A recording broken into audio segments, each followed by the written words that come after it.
Avec ce dernier reportage, c'est une exclusivité mondiale que nous vous proposons maintenant. À l'heure où nous sommes tous, jeunes et moins jeunes, de plus en plus friands de produits high-tech, smartphones, tablettes numériques, nous avons voulu savoir comment ils étaient fabriqués. Et c'est vers la Chine que nous nous sommes tournés. Nous avons enquêté dans une entreprise qui emploie 1 400 000 salariés. Toutes ces usines appartiennent au groupe Foxconn et il y est impossible d'y faire pénétrer une caméra. C'est sur leur chaîne de fabrication que sont produits par exemple les iPhones de la célèbre marque Apple. Nous avons donc décidé d'infiltrer ces usines et vous allez découvrir un monde à part, des salariés dont la vie est entièrement dédiée à la production, des conditions de travail qui nous parlent d'un autre temps. C'est une vague de suicides parmi les ouvriers qui nous avaient alertés. Regardez ce document, nous l'avons appelé iGerminal. Il est signé Anne Poiré pour l'agence Upside. Anne sera sur ce plateau à la fin de son reportage. C'est un jour particulier. Les fidèles d'Apple ont attendu des heures pour acheter le dernier né de la marque, l'iPad mini. Un événement orchestré par Apple dans 34 pays. Ça y est, vous l'avez? Ouais, enfin ça fait le 7e que j'achète, mais c'est pas grave. Le 7e? Oui. Le 3e mot qu'a su dire mon autre petite fille qui a maintenant 3 ans, elle a d'abord su dire maman, puis papa, puis iPad. Elle évoque quoi cette marque? Bon, elle raconte déjà la beauté des objets. Une fête que nous venons gâcher. Nous montrons à certains de ces acheteurs des images de la fabrication de ces produits. Et c'est une jeune femme qui a 17 ans, qui est aujourd'hui dans un fauteuil roulant parce qu'elle a tenté de mettre fin à ses jours, parce qu'elle travaillait sur une ligne de fabrication que c'était insupportable et qu'elle n'en pouvait plus. Ça, c'est sûr que évidemment c'est pas l'histoire qui nous est racontée. Quelle horreur! Voilà, il n'y a parfois ni l'eau ni l'électricité. Ils sont entassés dans des dortoirs. C'est pas très beau. Si vraiment les conditions de travail sont ça, c'est assez lamentable. Malaise aussi chez les représentants d'Apple, présents sur place. On peut se parler? Je peux vous montrer quelque chose? I'm sorry, you can't come in. It's for customers only today. Yeah, that's a girl. She works in Foxconn. You know Foxconn? Ce jour-là, pas plus qu'un autre, nous ne pourrons interviewer de porte-parole sur les conditions de travail dans les usines d'où viennent tous les produits Apple. Ces images proviennent de Foxconn, le principal sous-traitant d'Apple en Chine, une entreprise fermée aux journalistes. Pour comprendre comment sont assemblés les produits Apple, nous avons réussi à infiltrer leurs usines pendant plusieurs jours. Au fil de leurs images, nous avons découvert un système dans lequel les ouvriers sont entièrement dédiés à la production. Un management militaire où les insultes sont quotidiennes. Toi tu la fermes, t'as qu'à venir là si t'as quelque chose à dire. Il y a aussi ces dortoirs insalubres, des jeunes de 16 ans forcés à travailler et des ouvriers qui se suicident. Les usines Foxconn, le secret de fabrication le plus controversé d'Apple.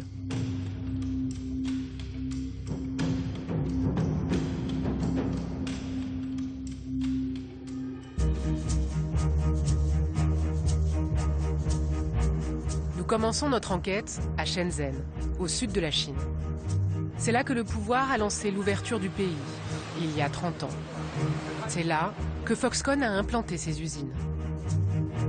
Aujourd'hui, avec 1 400 000 personnes, c'est le premier employeur privé de Chine.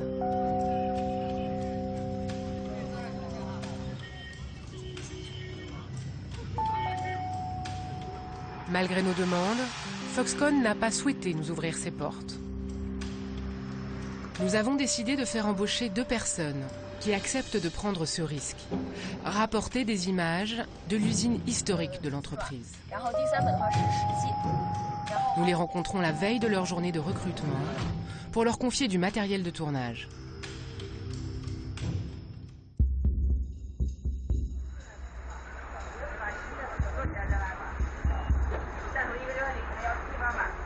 Voici leurs premières images. L'intérieur ressemble à une ville. Sur plusieurs hectares, les ateliers de fabrication où sont assemblés des produits Apple, mais aussi certains gadgets de Hewlett-Packard et Amazon. Il y a aussi ces immenses dortoirs. 250 000 personnes sont employées ici, la plupart venues des provinces les plus pauvres du pays. Beaucoup n'ont même pas 20 ans. Faut lever la main quand j'appelle votre nom. Une fois à l'intérieur, les ouvriers qui filment pour nous reçoivent les premières consignes. Dès les premières minutes du recrutement, ils doivent se plier aux ordres et faire des heures de queue pour signer leur contrat. Il fait tellement chaud, mais pourquoi on refait encore l'appel? Tais-toi, tu gênes tous les autres. Arrête, il y a des centaines de personnes qui attendent à cause de toi. Bon, je reprends. Tout le monde devra se souvenir par cœur de sa place. Tu la fermes toi aussi. Si tu veux parler, tu n'as qu'à venir ici. Au bout de quelques heures, les deux ouvriers qui portent nos caméras nous retrouvent pour nous livrer leurs impressions.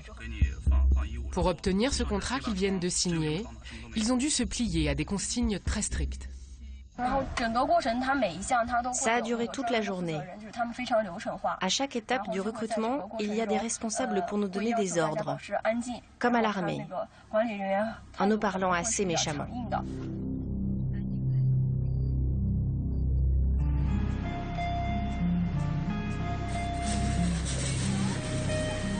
Leur tournage reprend.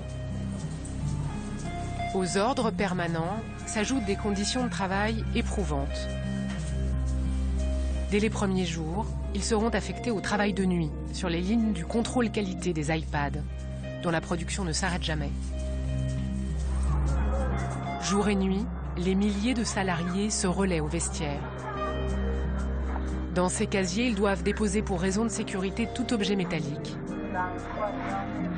Impossible de filmer plus loin. À l'intérieur, il fait un froid glacial. On n'a pas le droit d'avoir de montre avec nous. Et il n'y a pas d'horloge dans l'atelier. Le temps ne passe pas, c'est désespérant.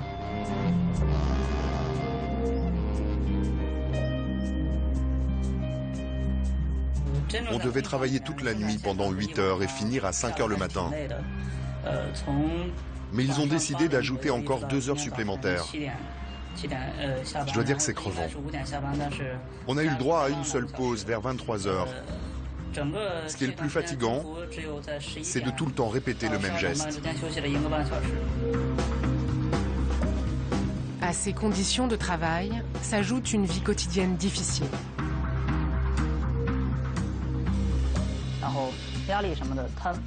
Après le travail, chacun rentre à son dortoir. Personne ne se parle. Ils dorment toute la journée et puis ils retournent travailler. Personne ne se connaît vraiment. Les ouvriers ne quittent l'univers Foxconn qu'à l'occasion d'un congé annuel.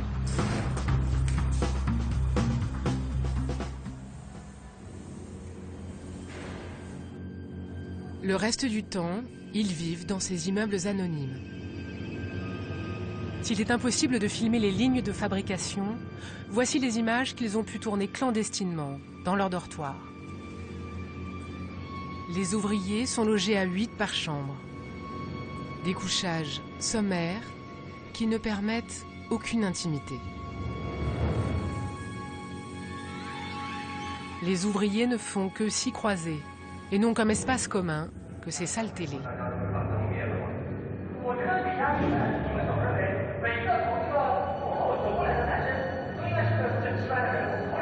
Des employés dédiés à la production qui vivent, dorment et mangent sur place. Voici leur cantine. On les voit attabler, seuls, là aussi. À mon arrivée, dans mon dortoir, il y avait 2 filles.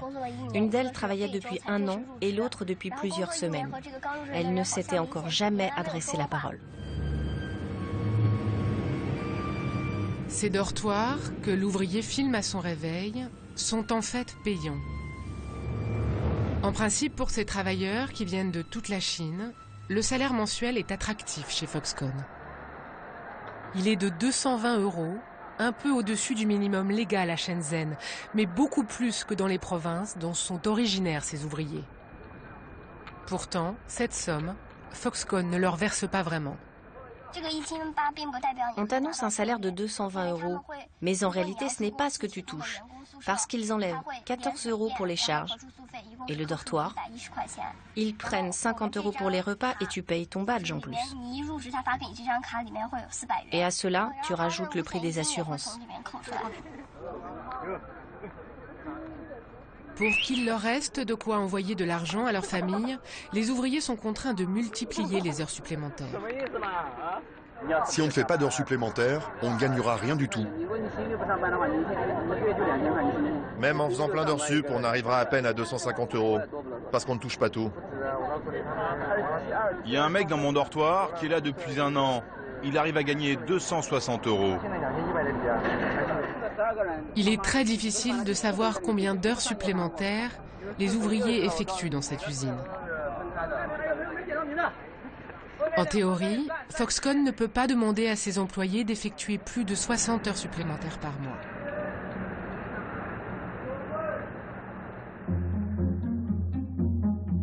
Une vague de suicides a attiré l'attention sur ces conditions de travail. Ici, à Shenzhen, en 5 mois, 14 ouvriers ont mis fin à leur jour il y a 2 ans. Certains en se jetant du haut de leur dortoir. Pour en savoir plus sur ces suicides, nous avions prévu de rencontrer la principale organisation qui enquête sur Foxconn, China Labour Watch. Nous devions les voir à Shenzhen, non loin de l'usine. 1 heure passe, puis toute une journée sans qu'ils se manifestent. L'explication, ils nous la livrent le lendemain, par téléphone.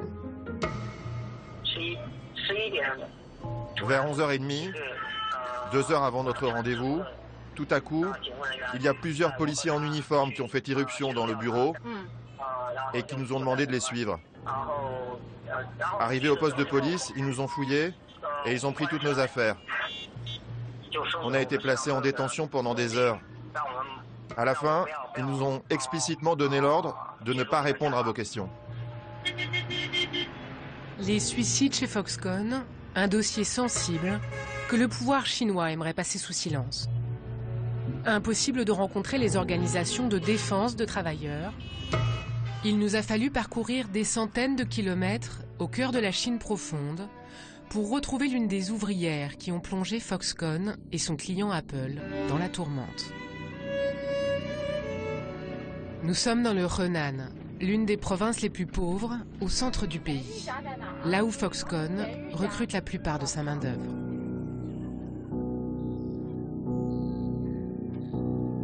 Elle s'appelle Tianyu. Elle a 18 ans. En mars 2010, elle a sauté du 4e étage de son dortoir. 10 jours de coma, 6 mois d'hôpital et une vie en miettes. Je ne peux pas me déplacer sans ma chaise roulante. Vous sentez encore un peu vos jambes? Non, plus du tout. Et qu'est-ce que vous faites toute la journée? Je reste là et parfois je fais un tour dans la cour.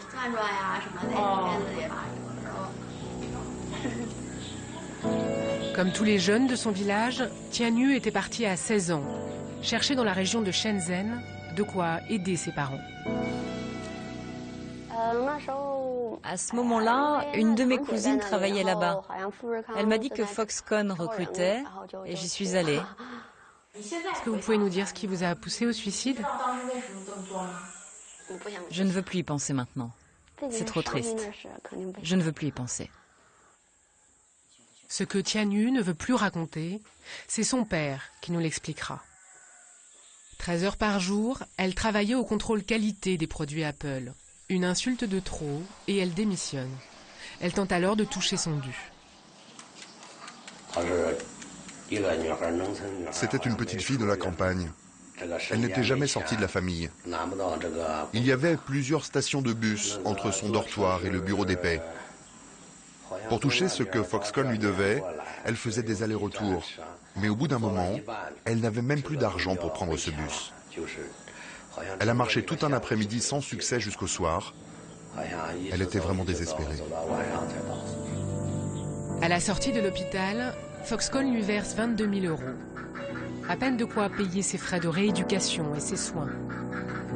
Ses parents ont vendu le gros de leur bétail et se sont endettés pour l'aider. Foxconn, je ne veux plus entendre ce nom. Nous voulions obtenir une indemnisation, mais ils ont refusé. Ils ont dit que l'entreprise consentait simplement à un geste humanitaire. J'ai beaucoup réfléchi à tout ça. Mais on n'est que des paysans.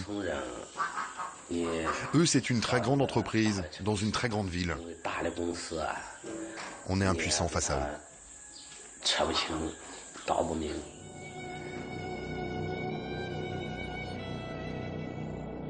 Le désespoir d'une jeune paysanne et 14 suicides ont fait évoluer Foxconn et son client Apple.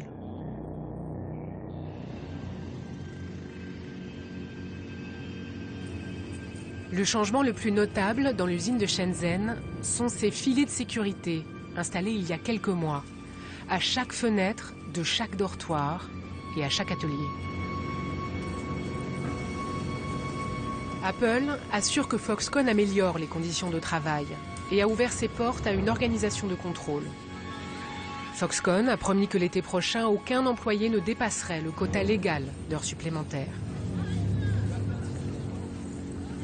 Autre moyen pour prévenir les suicides, une hotline appelée la ligne de l'amour a été créée. Son numéro, le 78585, se dit « Aidez-moi » en chinois. Il est sur tous les badges de tous les employés.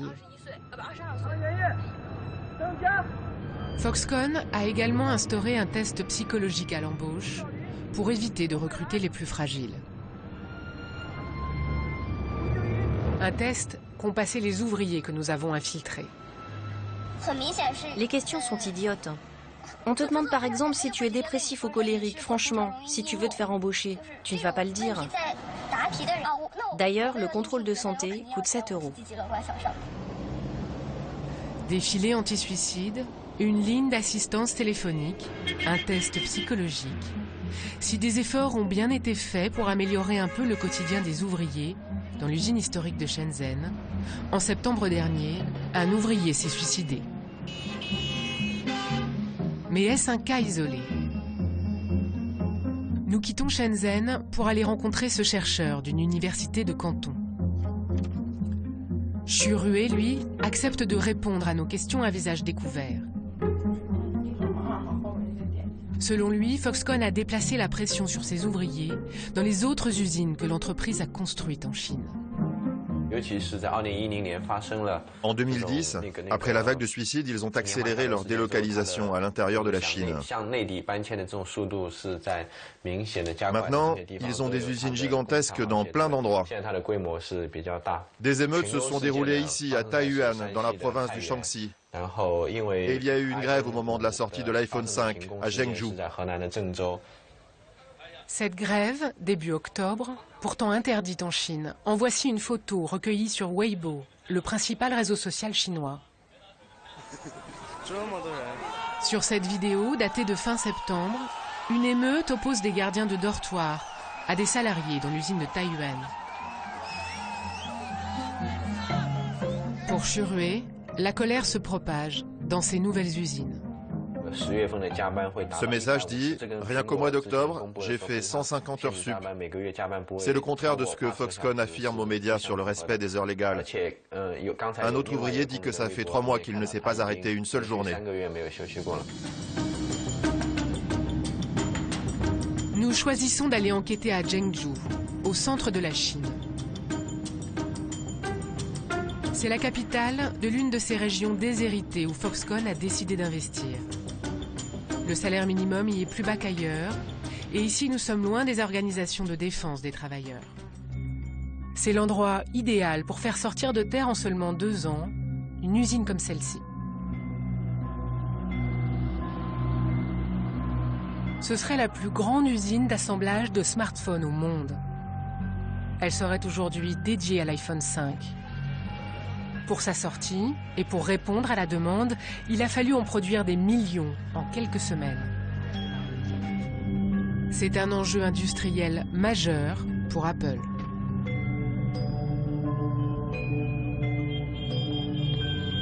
D'autant que le procédé d'assemblage du dernier iPhone est particulièrement délicat. Foxconn l'a reconnu. Un ouvrier de ces lignes de fabrication nous le confirme, sous anonymat. C'est l'aspect extérieur de l'iPhone 5 le problème. On a du mal à trouver la bonne méthode pour la fabrication. Notre chef nous fout la pression pour fournir les commandes. Il nous dit, si tu ne trouves pas de solution, tu te barres. Alors nous, sur nos lignes, on met la pression à notre tour. On dit aux ouvriers, si tu n'y arrives pas, tu te casses. Il y a beaucoup d'insultes. Tu penses rester combien de temps? Chaque jour, je pense que je vais craquer. Les conditions de travail seraient donc ici pires qu'ailleurs. En octobre dernier, 3 à 4 000 personnes se seraient mises en grève. Foxconn le conteste toujours. Pour répondre à la demande d'Apple et sortir les millions d'iPhone 5, Foxconn a surtout pris du retard pour loger ses 200 000 ouvriers. Les infrastructures ne sont pas terminées. Nous avons également infiltré cette usine. Comme les autres nouveaux arrivants, la personne qui filme pour nous reçoit les consignes des responsables de Foxconn.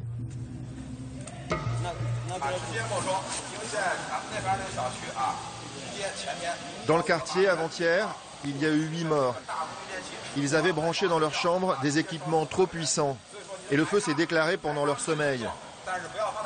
Ces personnes sont mortes brûlées vives.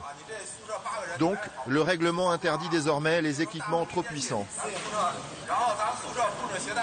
Il est également strictement interdit de laisser rentrer quelqu'un qui ne travaille pas chez Foxconn dans ses dortoirs. Si on découvre qu'une telle chose s'est passée, vous serez immédiatement licencié. Vous aurez 100 points valables 6 mois chez Foxconn. À chaque fois que vous n'obéirez pas à une règle, on vous enlèvera des points. Si vous passez en dessous des 60 points, vous serez viré d'ici. Ici, c'est la sécurité des ouvriers qui est en jeu. La personne qui tourne pour nous s'apprête à découvrir son dortoir. Ici aussi, ils sont facturés aux salariés.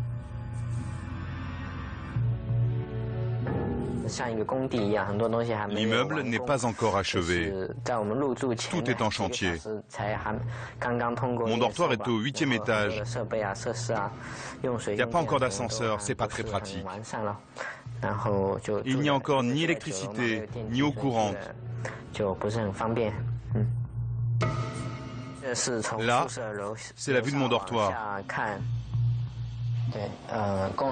Pour les habitations, mais aussi les transports, le niveau de sécurité est déplorable pour les ouvriers. Il va y avoir beaucoup d'autres accidents.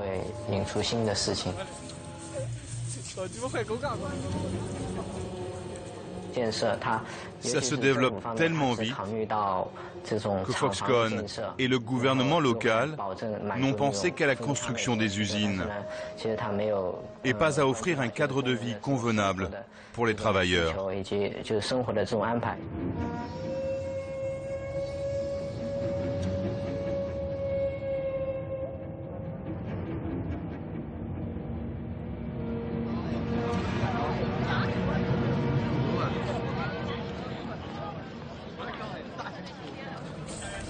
À l'intérieur de l'usine, près des cantines, dont le périmètre des dortoirs, au fil de ces rencontres, l'ouvrier filme pour nous ses échanges avec des employés, excédés par les conditions de vie et les difficultés de production de l'iPhone 5.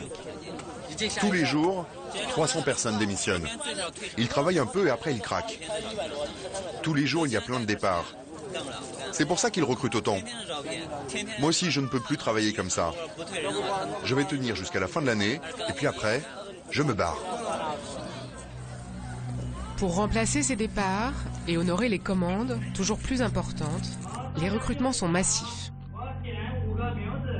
Le jour où la personne qui filme pour nous se présente à l'embauche, ils étaient près de 2000 personnes à entrer chez Foxconn. Mais c'est encore insuffisant pour l'entreprise. Pour trouver de la main-d'œuvre supplémentaire, Foxconn a recours à d'autres méthodes. L'entreprise ferait appel à des stagiaires, souvent âgés de 16 ans, et pas toujours volontaires. C'est à Pékin que nous rencontrons Yu Fangqiang, directeur d'une association de protection des travailleurs.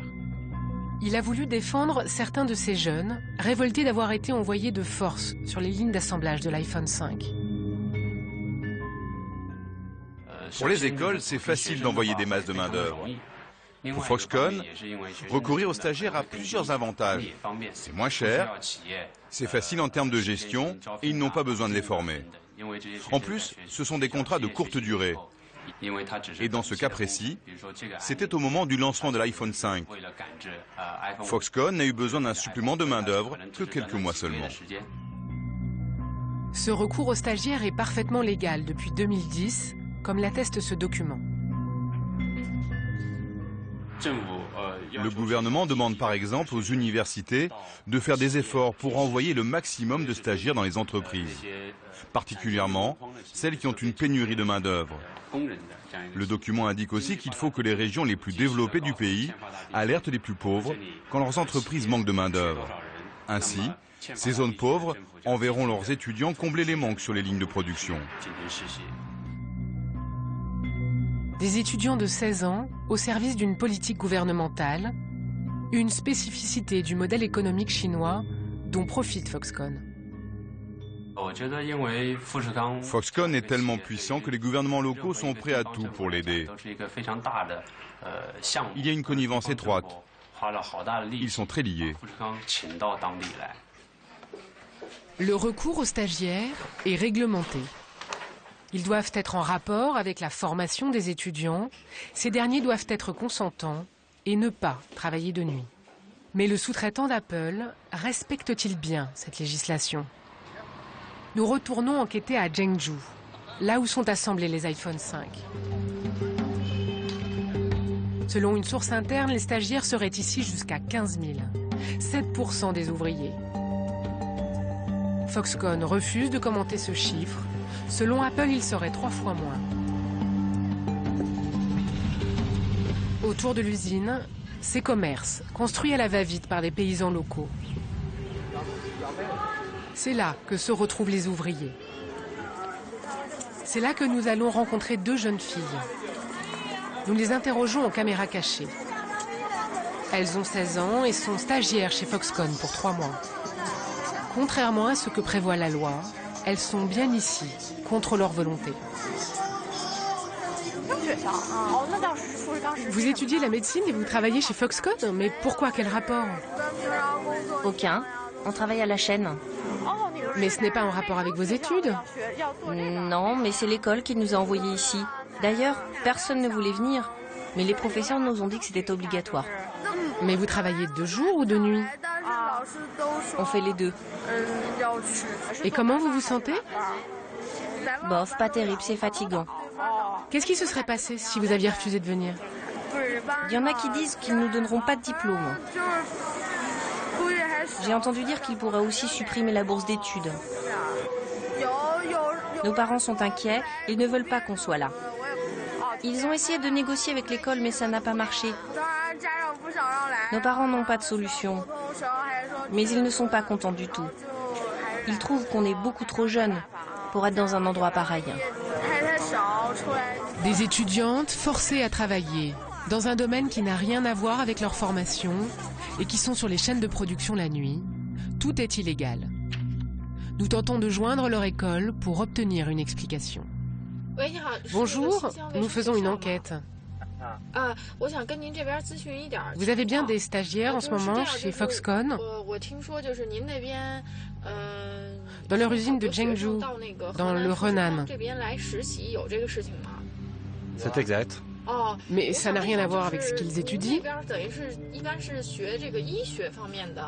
Pourquoi est-ce le cas?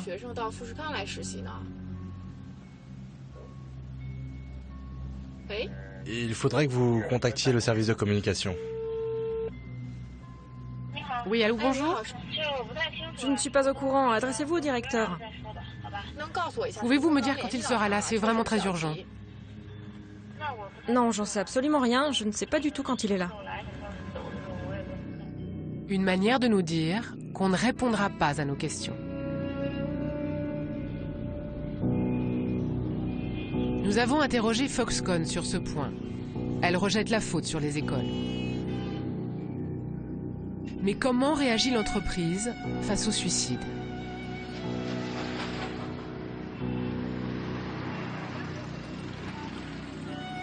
Durant notre tournage, nous apprenons qu'un employé de 22 ans vient de se suicider. Justement ici, à Zhengzhou. Il travaillait sur les lignes de fabrication de la carte mère de l'iPhone 5. La famille a protesté devant l'usine. Un ouvrier nous fait passer une photo de cette manifestation interdite. Le lendemain, nous parvenons à joindre le frère par téléphone. Il s'est pendu juste à côté de l'usine. Depuis combien de temps votre frère travaillait là-bas? Mon frère travaillait dans l'usine de Foxconn depuis plus d'1 an. Selon sa famille, ce sont les conditions de travail qui sont en cause.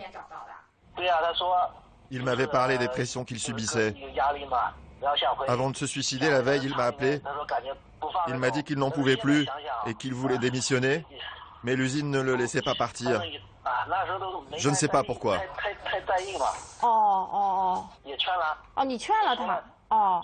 Je pense que je n'ai pas assez pris au sérieux ce qu'il me disait. J'avais essayé de le consoler. Je lui ai dit de ne pas trop y penser. On ne peut pas le faire revivre. On peut juste attendre. Voir comment Foxconn va réagir.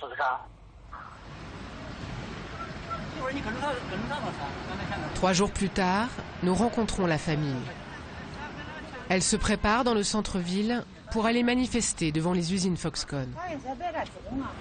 Voici le frère de Jin Zhongfeng, qui est mort il y a maintenant 1 semaine. C'est lui que nous avions pu joindre au téléphone.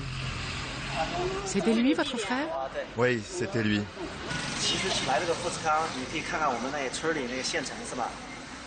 Il était venu travailler chez Foxconn parce qu'au village, il y a des offres d'emploi partout. La propagande dit que les conditions de travail y sont très bonnes et que tout ira bien. Avec son père, il exige de Foxconn une indemnisation. Ils ont convié plusieurs médias chinois. Aucun ne s'est déplacé. Juste avant l'heure fixée pour la manifestation, l'entreprise rappelle le père. Il part pour une ultime médiation. Quelques instants plus tard, celui-ci appelle son fils. Allô, papa? Comment avancent les négociations? Qu'est-ce qu'on fait alors? On va plus à l'usine manifester? Jin Chaofeng apprend que selon le contrat signé par son frère, Foxconn est dégagé de toute responsabilité en cas de comportement excessif. Le suicide en fait partie. Par ailleurs, son frère a laissé une lettre. Il y raconte les pressions au quotidien, mais également des douleurs d'enfance. La famille est maintenant convaincue qu'un tribunal rejettera leur plainte en cas de procédure. On ne peut plus rien faire, peu importe si on manifeste ou pas. Il n'y a que les riches qui ont du pouvoir. Non, ce sont les règles de l'entreprise. Mais ces règles, ce ne sont pas les lois. Ce sont leurs règles et nous devons obéir. On ne peut plus rien faire.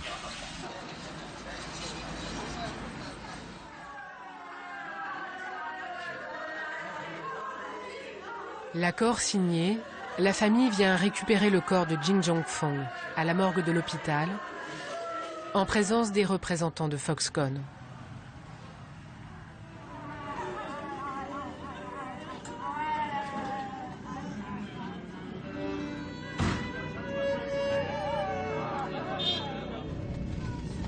Foxconn a consenti à un geste. 2 500 € d'indemnisation et un solde de tout compte.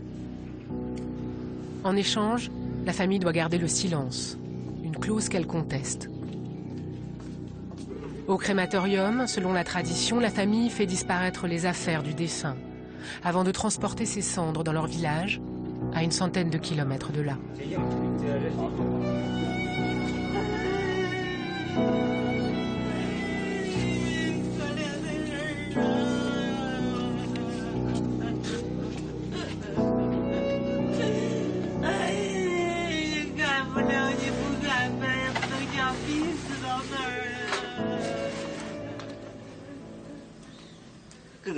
Tout est injuste depuis le début. Tout est tellement injuste.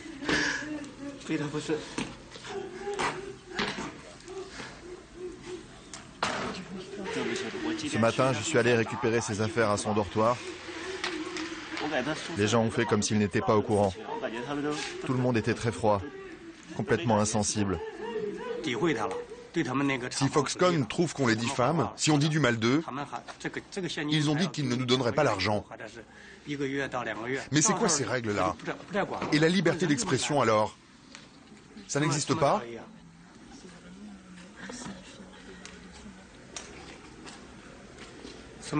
Qu'est-ce que c'est que ces lois qui ne valent que pour les riches?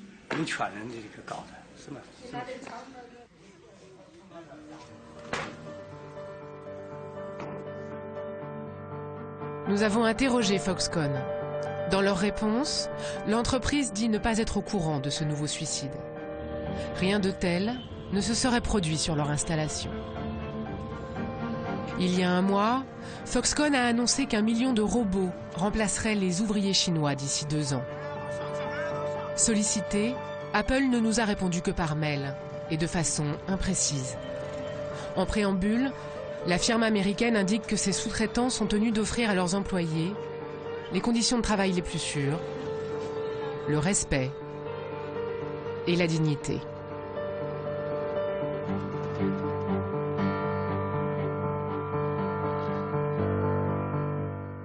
Anne, bonsoir. Bonsoir. C'est un reportage qui appelle beaucoup de questions. La toute première, toute simple, est-ce que la société Apple est au courant de ce qui se passe dans les usines Foxconn en Chine? Apple ne peut pas ignorer ce qui se passe pour la bonne raison qu'ils publient eux-mêmes sur leur site internet un rapport tous les ans qui est actualisé très régulièrement sur les conditions de travail et les violations de droits de l'homme et des règlements internes du code de travail chez ces sous-traitants. Donc ils ont des retours d'informations et ils sont forcément au courant de ce qui se passe. Alors, la société Apple n'a pas souhaité participer à ce reportage, vous le dites à la toute fin. En revanche, ils vous ont fait une réponse par mail. Alors tout à fait, on n'a pas pu les interviewer et les filmer, on a pu poser nos questions par mail, ils y ont répondu en partie, c'est-à-dire des questions très simples, comme combien d'employés travaillent pour vous chez Foxconn, on n'a pas pu avoir de réponse, à des questions plus larges, à des questions même assez précises sur les suicides qu'on posait. Ils nous ont souvent répondu par des extraits de ce rapport en anglais. Voilà, il y a un culte du secret chez Apple qui est dans son ADN, qui est inscrit depuis le départ pour protéger ses produits et qui peut poser problème dans ce genre lorsqu'il s'agit de la transparence pour les conditions de travail chez ses sous-traitants. Est-ce que vous êtes la première caméra à entrer dans une usine Foxconn en Chine? Alors, à notre connaissance, nous sommes les seuls à montrer les ouvriers de Foxconn librement et s'exprimant librement. Il y a un an, une équipe américaine qui a été invitée par Foxconn et Apple. Suite au changement que Foxconn avait fait après la vague de suicides. Suite au changement et suite à des articles parus aux États-Unis extrêmement négatifs pour l'image de marque d'Apple et de Foxconn. Donc, cette équipe américaine a été invitée à passer quelques heures, quelques jours chez Foxconn dans l'usine de Shenzhen. Comme vous avez pu le voir, c'est celle qui pose les problèmes les plus graves sont ailleurs, encadrés par des équipes, par les communicants de Foxconn. Alors ça c'est une chose, c'est la partie officielle. Des Chinois s'infiltrent dans les usines, des journalistes chinois, des activistes s'infiltrent depuis quelques mois, se font embaucher pour sortir des informations et faire des rapports, pour faire connaître les conditions de travail dans ces usines. Ce qui est très surprenant dans votre reportage, ce sont ces voix qu'on entend qui s'élèvent pour dénoncer les conditions de travail des ouvriers chez Foxconn, les salaires, mais aussi pour contester le peu de liberté d'expression. Quelque chose est en train de changer, vous avez l'impression, dans le monde du travail en Chine? On a pu effectivement, vous avez vu dans le reportage des activistes, des représentants d'ONG s'exprimer face caméra pour dénoncer ce qui se passe. Il y a effectivement des gens qui ont voulu prendre le risque de porter nos caméras pour montrer, parce que pour eux c'est important que l'extérieur, les gens à l'extérieur de la Chine soient au courant de ce qui se passe dans ces usines. Probablement, le public chinois est le plus sévère sur les méthodes Foxconn. C'est quelque chose qui choque beaucoup. Il y a des enquêtes qui sortent régulièrement en Chine pour dénoncer ce qui se passe, y compris dans les usines Samsung. Il y a des journalistes et des organismes qui se sont infiltrés aussi dans les usines Samsung pour dénoncer aussi les conditions de travail chez le concurrent d'Apple. Donc quelque chose est en train de changer, vous pensez? Probablement. Merci Anne.